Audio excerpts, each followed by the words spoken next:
Hello, welcome. This is School and Public Library collaboration with collection analysis. So hopefully that is what you were hoping to hear about today.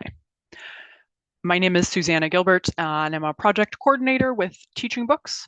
I am the person who handles all of our collection analysis initiatives, so I get to answer your questions and plan and run trainings like this. So I am always very excited to get the chance to talk about collection analysis and all its different forms. So happy to do that again today. Um, if you are not familiar with the collection analysis initiative, we'll do a very brief run through of what that looks like. These initiatives from the state libraries of Ohio and Missouri bring ongoing professional development, like this webinar, to all library staff. So public libraries, school libraries, academic libraries, wherever you're working with children's and young adult titles, this initiative is providing tools so that you can work to affirm that the titles in your displays, your collections, wherever you're featuring them, are meeting community needs, that they're doing exactly what you want them to do. Part of that initiative is the support that I mentioned. So when you have questions, when you run into roadblocks, when you're working on something specific and you need some assistance, that is included as well. You can, of course, reach out to me at any time. That help@teachingbooks email address is always the best way to get hold of me. But you can also reach out to the fabulous Erin Kelsey in Ohio. Let her introduce herself. Oh, happy to be here. Can everybody hear me okay? I was having audio issues earlier. Okay, cool. I'm Erin Kelsey. I'm a library consultant at the State Library of Ohio and really happy to be here today. And it's been a really fruitful collaboration and partnership between the State Library and Teaching Books. Like Susanna said, any help that you need, either one of us can help. Susanna more with the details of the site, but I'm also happy to give it a try as well. So excited to be here and talk about collaborations. Awesome, thank you. I'm not going to repeat all of that stuff about how you can get support for this slide, but if you are in Missouri, you can, of course, always reach out to me or Katie. Katie, you want to introduce yourself? Thanks, Susanna. I'm Katie Dunn. I'm the Youth Services Coordinator, or consultant rather, with the Missouri State Library. And yeah, we've had teaching folks for a number of years, but always excited to share what the tool can do. They're always adding things. And in particular, I'll just shout out that I just came back from a school librarian conference and was excited to hear that people are using the tool and find it valuable. So hopefully, if this is your first time joining us, you will find some value in it as well. So thank you. Thank you so much. And yes, you know, your quickest option is always going to be to reach out to both of us in whatever state you're in, and we will get you answers as quickly as we can. All right, so our agenda for today. We're going to go over the basics of analyzing collections, so a really quick overview of how these tools work. And then we're going to dive into some examples of opportunities for school and library collaboration where the collection analysis tools can play a role. We're going to spend most of our time on kind of a specific example or case study, talking about creating, analyzing, and augmenting a list of titles for some book talks. Then we're going to look at ways to share information as part of those collaborations between your public library and your schools, whether that's lists, reports, or resources, or all three together, which of course is the optimal option. And then we will have our little bit of time for reflections and Q&A at the end. As always, our goal is that you leave feeling equipped to start using these tools at your library or in your school to dive in and just see how it all works. So why these tools? Our hope is always that you can build routines around the tools in the initiative. They are effective and simple tools that you can use to examine your collections. They allow for documentation of collection data, which we'll be talking about some today. You have resources alongside these lists and reports to evaluate, promote, and bring books to life. And all of that combines to help build confidence that the titles you're selecting or featuring are meeting the need that you would like them to meet. And as I've mentioned at least 3 times now, support and training are available as well. So we're not just throwing you out here with these tools. We're hoping that we can support you as you use them. Okay, so our overview here. You're going to start by picking a set of titles.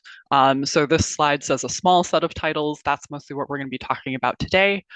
You can pick a large set, but I always recommend starting with a smaller collection just to get a handle on how the tools work. What is a small set of titles, you ask? Anywhere from 5 to 50, I think, is going to be a great starting point. You can put in up to 10,000 titles, but I don't recommend doing that on your first try just because it's a little more overwhelming, a little harder to see what you're doing. But you can. So pick from a collection, a display, things you might consider, books you're considering for purchase, recommended reading lists you're creating, classroom collections, read aloud books, books you're featuring in a program, your syllabus, choice books. Today we'll be talking a lot about things like, of course, lists of books for book talks, but recommended reading lists, Battle of the Books lists, things like that. Anything you can put into a list of titles, you can analyze. So you're going to import those. There are a variety of ways to do that. You can scan the ISBNs with a barcode scanner or with your phone. You can type titles in and add them that way. You can copy paste title and author information, or you can upload a CSV file. So if you are using a collection management software where it is relatively easy for you to get a spreadsheet of the titles that you want to look at, the CSV file is a great option for larger chunks, if that's what you're hoping to do. The hope here is always that with the variety of options, there will be one that works best for you and the titles that you're trying to analyze. And then you're immediately going to receive a whole bunch of information. So you'll see here just some highlights. We'll dive into what these reports look like and what you can do with them in a little bit. But you're going to see things like how many genres are here, how many cultural experiences, what is the publication year median for this set of titles, what's the page count and word count average, and then you'll see breakdowns for all of these large categories as well.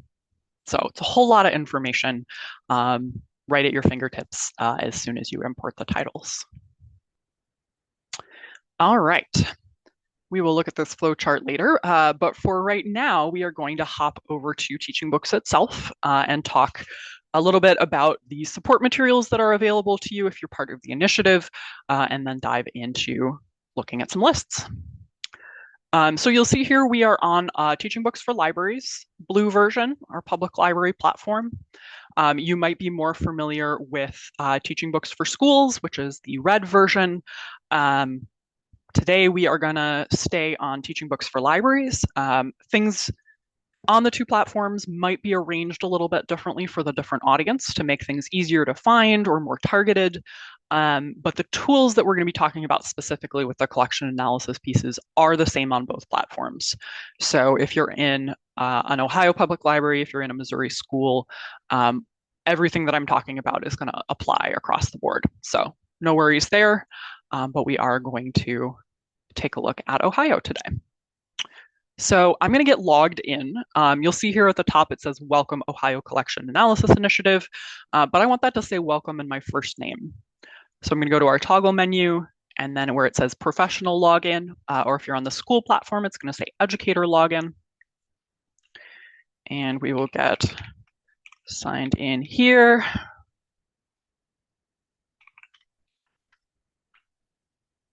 And if you're here, you've registered for the Collection Analysis Initiative, hopefully. If you haven't, please do, because then you will see these support materials available.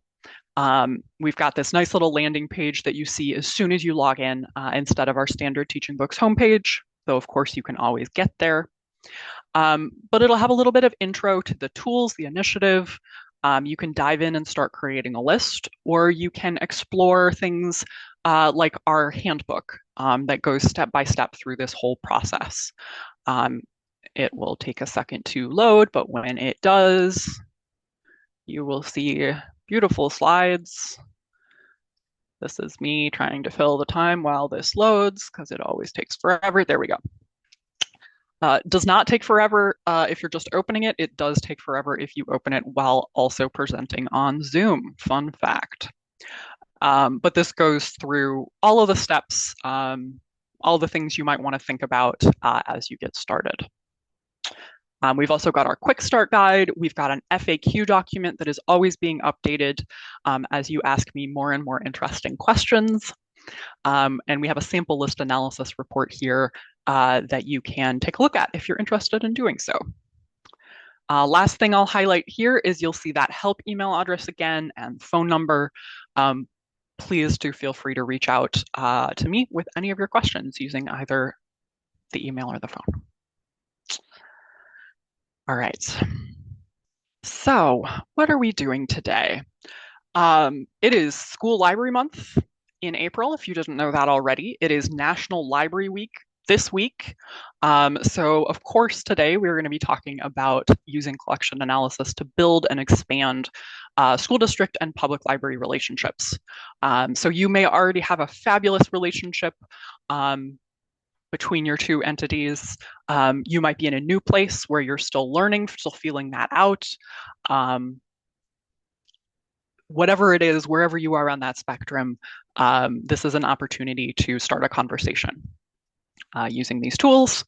We're going to explore how creating and analyzing targeted lists, providing in-depth information about the titles on those lists, and more can offer new connections and opportunities for collaboration. So that is our main focus today.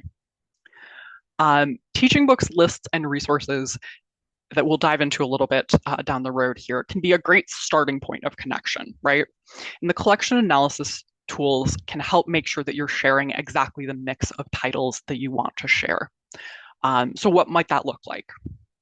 I'm going to head over to your custom reading lists here. You can also get to that through the toggle menu and your reading lists. Spent a lot of time here today. But maybe you are a public librarian going into your local schools to do book talks. Maybe you are a public librarian and you have school groups coming in. Maybe you're the school librarian or teacher who's coordinating that.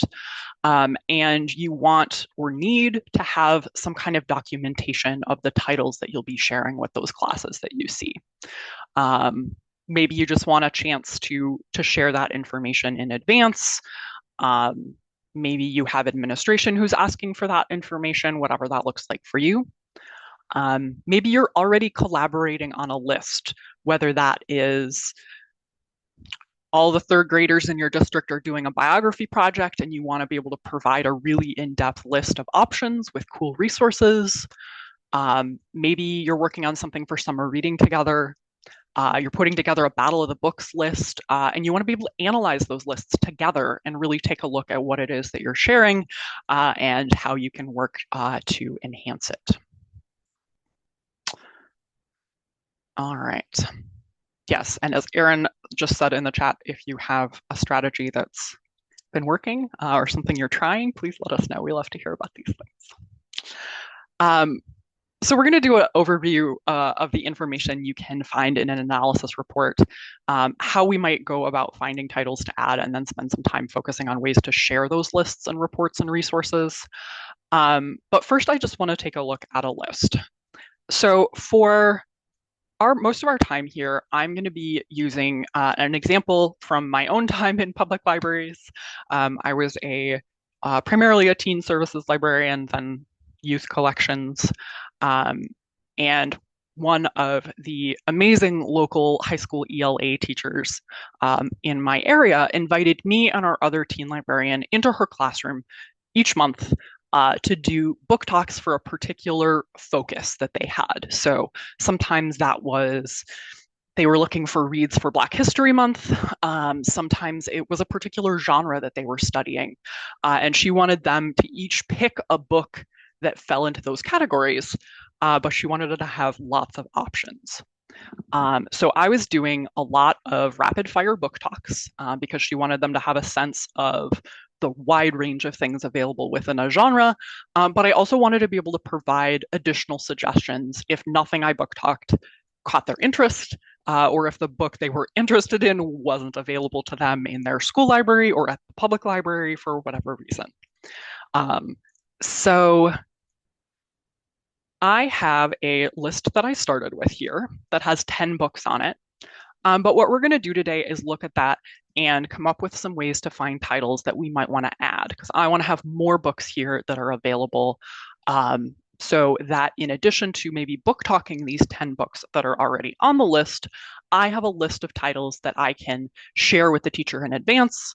I can share with the whole class afterwards, and they can explore the resources for those titles. We'll talk a little bit about how that might work. But first, we're going to look at the analysis for this. So how do we get there? You'll see this little triangle icon where it says List Analysis Report, and that's going to be on any list on the site. So there are what we call custom reading lists, which are the lists that you create yourself on your account. But TeachingBooks also has things like, if we go back to your reading lists here, you'll see state lists for Ohio or Missouri. You'll see, if you start exploring and searching for lists, you'll see things like, you could search for horror just for fun. And you'll see lists here. You know, this is, I think, a list from a school library journal. And you could look at the analysis report for this. We have the Bram Stoker Awards list of all the titles that have been honored there, and that has an analysis option as well. So this little list analysis report icon is always going to be there. You can take a look at that information. But for our purposes today, what I would recommend doing is saving this list analysis report. So this is just kind of a one-time, you can see it, but if we go to our left-hand navigation options and save list analysis report, that's going to allow us to do some fun things later. So we'll create our new report, we'll import that, and then here we are. We've got some information about our 10 titles that we started with. This can be downloaded as a spreadsheet with all of this information in it. You can print this out. We'll talk a little bit more about sharing later. But in our at a glance here, we're going to see there are 7 genres represented, which is kind of a lot for a list that is just horror. So we like to see that. That's kind of fun. There are 2 cultural experiences represented.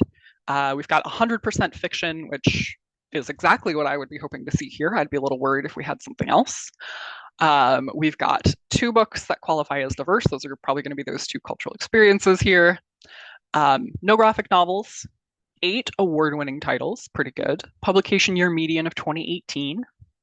We can see our page count average and our word count average are just about exactly where I would expect them to be for a set of, you know, YA titles primarily that I'm promoting to some 10th grade ELA students. And then we can dive in and see all of this in charts and graphs. So if you like colorful charts and graphs, you're really going to love this part. We've got our fiction versus nonfiction, some Lexile information here where we have it available. You'll see recency and year published. And we can see what titles if we click, how many titles, and then what titles if we click into these charts and graphs. So in this case, if we want to know what this book from 1818 that's really skewing our publication year median, we can open that up and say, oh, it's Frankenstein. That makes a certain amount of sense. So that's always going to be, this is a fun fact, and it does note this here, the year published is going to be based on the original publication and not a specific edition. So 1818, first publication of Frankenstein, not the fact that the edition that you have in your library that came out in with along with the movie tie-in, whatever you have on your shelf, it is going to still be that 1818 publication. So that's something useful to know. All right. And then we can keep going here. We've got our cultural experience details. In this case, we can see we've got one book. It's African American cultural experience category. We've got one that's LGBTQ plus. And then I always, if you've come to our webinars, you're probably sick of hearing me say this, but if it's your first time, I'm going to say it again. We also link here to our classification definitions. So if you are interested in learning more about how the amazing content team at TeachingBooks categorizes these books in different cultural experiences or even different genres, different curricular areas, you'll be able to see that at this link here. So the way that we do that, approach that is a little bit different than I think some people are expecting sometimes. It is less about kind of just straight up representation and more about diving into a cultural experience. So if you had a horror book by a Black author that does not really touch on the cultural experience, the impact that a character being Black has on the fact that this is a horror book or just the plot in general, it might not appear in that category on TeachingBooks. So it's just a little bit more focused on certain aspects than you might be expecting. More information in the classification definitions, or please reach out to me if you have other questions. Same thing with the genre details here. We'll see how many books we have, what percentage that is. We can click in and see which titles, what's our humor horror, Undead Girl Gang, of course. And again, we can see our classification definitions here. Curricular area, not a lot of variety here, but that is perfectly fine. I would not expect to see a lot of other options in this category. So that's something I want to touch on here as well. Absolutely nothing in these reports are intended to be prescriptive. We're not saying this list is a failure because we only have one curricular area represented, or we only have 7 genres, or whatever it is that we're looking at. This is just giving you information. I love to approach these reports just thinking about what do I notice? What jumps out at me when I first open this? What's surprising? What was I expecting to see that I don't see? What was I not expecting that pops up? And does it align with my hopes for this particular list? So in this instance, we can scroll down here and see that on our what's not included, which is it's going to be at the bottom of every report, it's going to give you the cultural experiences and the genres that do not show up on this list. In this case, you can take a look at these and say, okay, this is a YA horror list. There are a lot of things on this genre list that I would not expect to see represented, and that is totally fine. We're not going to spend time thinking about that too hard when we're looking at adding titles to this list. But as I'm exploring and looking for more horror titles to add, I might want to think about including some more of these cultural experiences that haven't popped up yet. I think when we're focused really specifically on one genre like this, it's a really fun opportunity to see how we can diversify in other ways, how we can find, different kinds of horror, different representations within horror, whatever it is that you're interested in. There's a lot of opportunities there. So that is something I would definitely be interested in thinking about as I take information out of this report and decide what to do with it. All right. So I know that I want to add some titles. I know that adding some cultural experiences that we don't have might be a priority for me.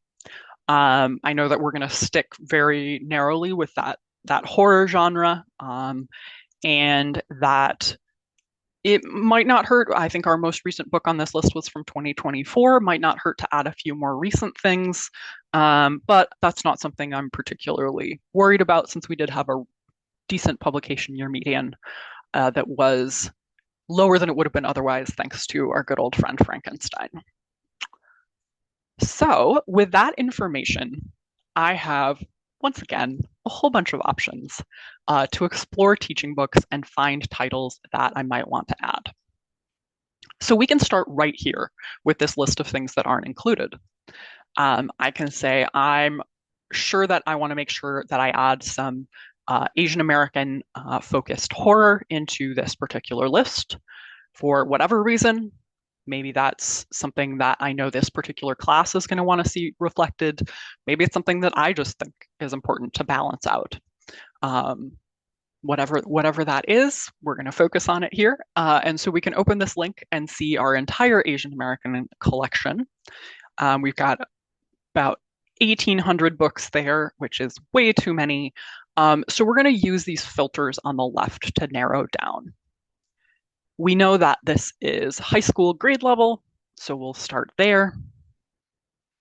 And we know that we are looking just for horror. So we'll pull that genre filter. Then we're down to 18. Oh, that was so easy. All right, I didn't even have to add a whole bunch of other filters. But we could say we want to keep up our track record with awards, and we want to just grab some award winners here, either a particular one or recent award winners. I could take a look at the year published here and see maybe I want to focus on books from this year or from the past 3 years. Or I can just grab some of these from our 18 titles here and throw them on a list. So what list am I going to put them on? I'm going to add multiple titles, though I could also go down and just pick one title at a time to add. Do add multiple titles. I can select a few of these options and then add those selected titles to a list. And instead of adding them to our horror book talks list that we already have, we're going to create a new one. Oh, I can't type today. To add, and we'll add those there. All right. From here, we could keep going. We could keep going forever. In addition to clicking, we could just keep going through all these cultural experience categories, or we can scroll down a little bit and you'll see we've got a search tool here that allows you to do some of that filtering up front. So we can say, all right, what's another category we've got going on here? We want to see, make sure we have our American Indian titles. We can pick horror right away and our grade level. And then we're already narrowed down. We're already at 24 books. So we didn't have to start at like 2000 and work our way down. We're already there. And we know that these titles are not already on the list that we created. Not a huge deal when you're working with a set of 10 titles. Might be a huge deal if you're working with 10,000 and you do not remember off the top of your head all of the ones that are already in there. So keep yourself from doing a little extra work there. We can narrow down more. We could go with our past 3-year publication here. We could sort them and say we want to start with the ones that have the most awards or the most resources, whatever we're interested in prioritizing there. Year published. And then we can add a few of these as well. So we'll grab some of these titles. We will add them to our, oh, that didn't work on the first one. All right, we are having a little bit of a time today.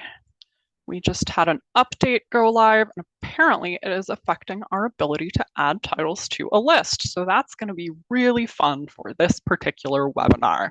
Thank you all for bearing with me. Theoretically, those should have been added in addition to the ones that we already tried to add, and it looks like that is not working right now. All right, let's see if we can get this to work another way. So Another fun way that we could do this would be going to your reading lists. We're going to start a new list from here, and we'll see if this works instead.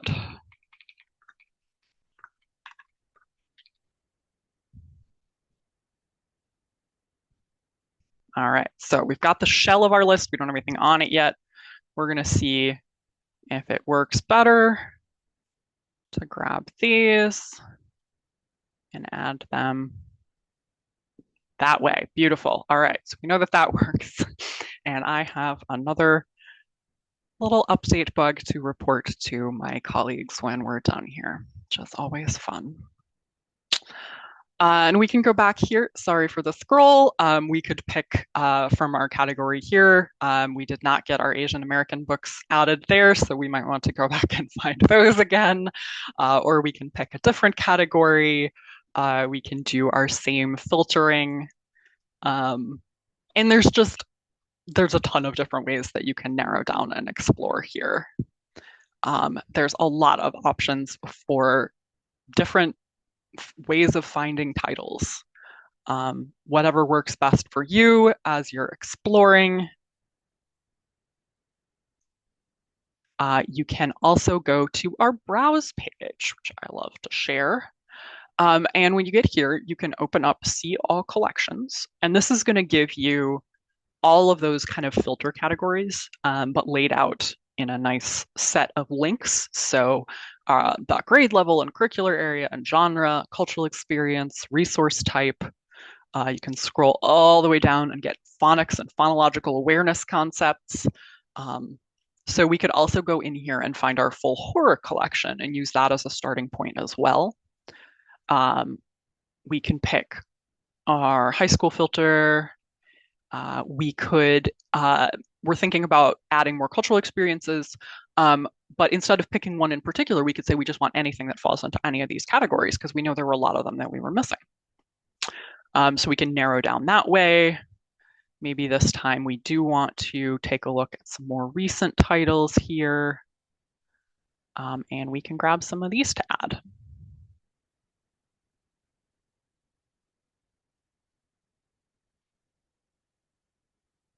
All right, so could keep doing that forever. We could do what we did before and search for horror just in the search bar, and again, pull from some of those lists.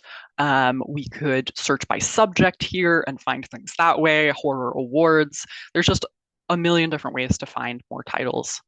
But if we're done with that search and we want to find out more information about these titles, there are a variety of options for that as well. But in this case, we're going to hold off on looking at those until we're talking about sharing. So if we decide that all of these are titles we're interested in adding to our existing list, what we're going to do to start is save this list analysis report for our second list, our titles to add. But this time we're going to, instead of creating a new report, we're going to add it to this horror book talks. Import that. And this is going to give us version 2. So instead of actually adding these titles to that initial list, we're going to see what it would look like before we decide. Again, not as big of a deal when we're dealing with 20 titles, but it's pretty useful when you're dealing with lots. So we can see here, we went from 2 to 11 cultural experiences represented. We did not go up with our genres, but we were not trying to. So I think that's perfectly fine in this case. Our publication year median went up. We didn't have to remove any older titles. We just added some newer ones. We've still got a fair amount of award winners here. Page count average and word count average look about the same, which is what you would want to see too. We know we didn't accidentally add a whole bunch of board books and get that all wonky. And then we can just keep going through and seeing what is different here. So we've got a whole bunch of different cultural experiences that are popping up. We added a little bit to some of the ones we already have, which is always nice too. Got our genres looking about the same. Curricular areas looking the same. And that list is a whole lot shorter. So that was the priority that I went in with. I wanted to make this list a little bit shorter. I wanted to add some newer titles so we could bring that publication year median up. And I can see very quickly that that worked. So I didn't spend time tracking books down to add them to a list quite yet. I didn't spend money adding lists to a library collection until I was sure that they were going to do what I wanted them to do. So it just gives you the option to see what this would look like hypothetically before you do anything about it, which is always a nice option. So what might we want to do with this list once we have it? Everything on TeachingBooks is very, very shareable, which I think is one of the hugest upsides when you're thinking about school and public library collaboration. You want things that are really, really easy to share.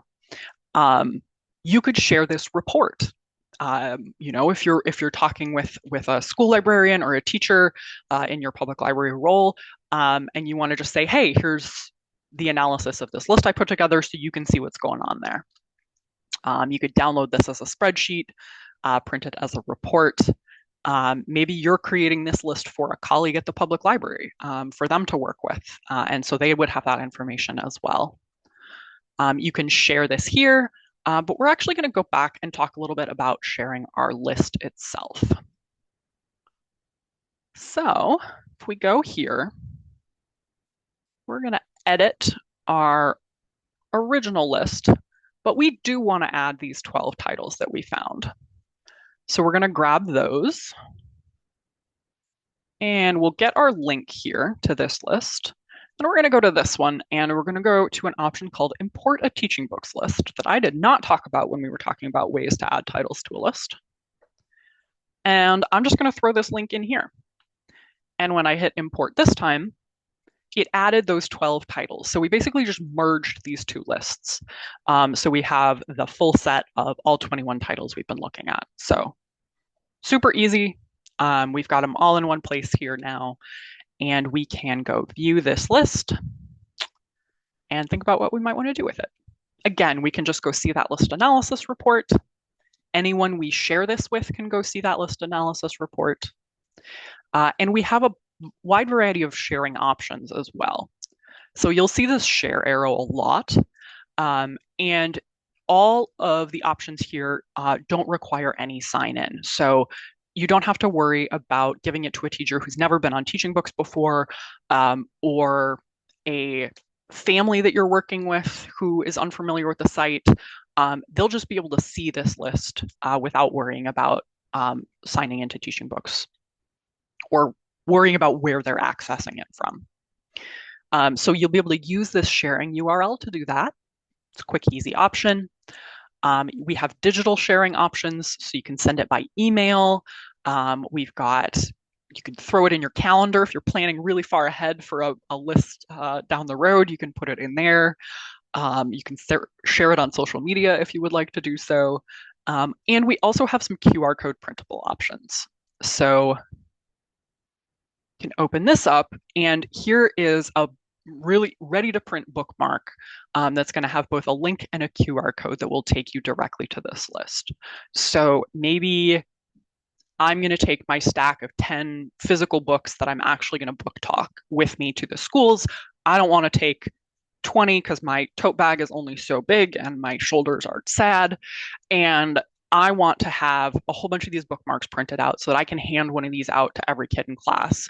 They've got a device with them that they can use to scan that QR code, and they can pull up this list and explore all of the books on it. Also, as we talked about, this is information you can share ahead. I can email this link to the teacher that I'm working with and say, here's what the books I'm going to talk about. Is there anything you want me to add? Is there anything you want me to pull off of here that you know is not going to be the right fit for your class? Do you want to share this with your principal before I come? Do you want to share this with parents before I come? All of those options are available to you just with that share link or the printable, whatever format you like. Within this list, anyone you share it with will also have access to the resources attached to it. So if you're not familiar with teaching books, if you haven't had a chance to explore yet, we have a whole lot of teaching books resources that are just absolutely wonderful to explore. So we're not going to get too far into too many of those today, but there are a few I want to highlight. One of them is a really, I think, important option when you're thinking about sharing this list with other adults. So whether that is the teacher, the administrator, the parent, um, we have something available called a book resume that you can access. And this is going to have a whole bunch of kind of professionally backed information about this title. So it's going to give you a whole bunch of grade bands from different sources. It's going to give you all of those teaching books classifications we've been talking about so much today. Subject headings from Library of Congress and BISAC. We'll see full text professional reviews. It'll note which ones are starred, but you get these all in one place. So maybe this is information you want to review as you're deciding which books to take in. We know sometimes we're book talking things that we haven't read ourselves, and this can be a great opportunity to get some of that information you need. Or this is something you can share out so that, again, that teacher, that administrator, that other librarian, that parent who's a little concerned will have the opportunity to learn more about these titles before you are there sharing information. It'll let you know what book awards and distinctions a book has been recognized with, where it's been selected for state and provincial reading lists. Hey, Missouri, we know them. And then there's going to be, if you're a SORA school, if you're a Libby Public Library, you'll have the option to explore that on Overdrive Marketplace. We've got an ebook sample and audiobook sample linked. You can print this full page report, print a one-page summary, share this page. You'll see that arrow all over the place, as I said. So that's an option here as well. I personally think that that's kind of your most important thing to know about when you're thinking about sharing ahead of time with whatever you're doing with this list. But I also think there's a lot of really fun things that you can share after with the readers in mind, or during. If you're there in the classroom and you've got a kid who is just not feeling it, not interested, what you did is not working for them, you could give them this list and say, all right, take a look. Maybe some of these titles have Meet the Author recordings available. You can go in here, see the Meet the Author recording highlighted. And this is going to be 2 minutes of Ransom Riggs talking about inspiration for Miss Peregrine, maybe writing process, reading a little bit of a excerpt from the book. And maybe that's something, maybe hearing directly from the author is something that grabs them more than hearing from you does. I'm pretty old and boring. If you're a 15-year-old, you might not trust me, but authors are interesting. You can also see if the titles that you have on your list have book trailers. And you can go in here and say, all right, what do we have for Clown in a Cornfield? That might be interesting. And here's a little video of the author talking about the book, or it might be, some of these are really, depending on the publisher, some of these are really high concept little like movie trailer style things. There's a whole bunch of fun resources that they can explore. Everything from author interviews, like we've been talking about, to again, audiobook excerpts. Maybe they know they're going to listen to this book rather than reading it, and they want to get a little taste for the narrator before they decide on which one they want to do. We've got book guides, activities, and lessons. This one is one of my favorites to show because it has a horror clown makeup tutorial that goes along with the book. And maybe that's the little hook that works for one of those kids in this class. Whatever it takes, you'll find something. So again, all of that is going to be accessible when you share this list. Everything from the list analysis report to the book resumes to some of the fun, more reader-focused resources that you have available. So we've got our list. We've talked about what we can do with it. And I hope that this has been I mean, this is kind of a very specific situation that I've been talking about all the way through, but I hope that it feels like it could be applicable to some of the work that you are doing already with your schools and public libraries, or that you're thinking about that you can imagine as a starting point. Because I think it works really well structurally for a lot of things. You've got the opportunity to share some books.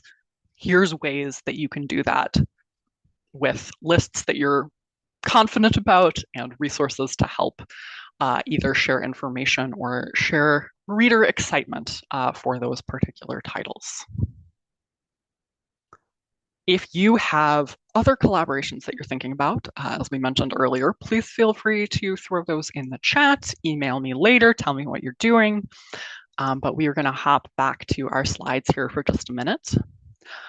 This is just kind of another way to envision this process. It's not really intended to be a one and done, right? You're not just going to kind of pick one collection and call it a day, hopefully. Hopefully, maybe you are. Maybe that's what you've got time for. But the goal is always that this is something you can come back to. Maybe you're doing this every month. You want to, make it part of your process. Maybe you're creating displays, and you want to work this into what you're already doing. The hope is that it is always available and iterative, and allowing you to keep exploring what you're doing. We do have one more webinar in our spring series. We're going to be talking about award-winning titles, building winning collections, and some fun ways to approach that with the collection analysis tools. So please come and join us on Tuesday, May 19th. That will be the same time as the rest of the series. But if you're registered for the initiative, you will get some reminder emails from me when that gets a little bit closer. So keep an eye out for those. If you're not getting the webinar reminder emails, reach out and let me know, and I'll make sure that we have you on the list where you should be. As I have said, I think we're at 5 or 6 times now. Please reach out with any questions. I love getting to hear your questions because they help me make these webinars better, as well as helping me help you make it easier to use these tools. So if you're in Ohio, do not hesitate to reach out to Erin and I with any question, no matter how big or small. And if you are in Missouri, same thing, please let Katie and I know how we can help. Thank you so much again, and I hope you are thinking about all sorts of fun opportunities, and your brains are just going nonstop, ready to analyze some collections.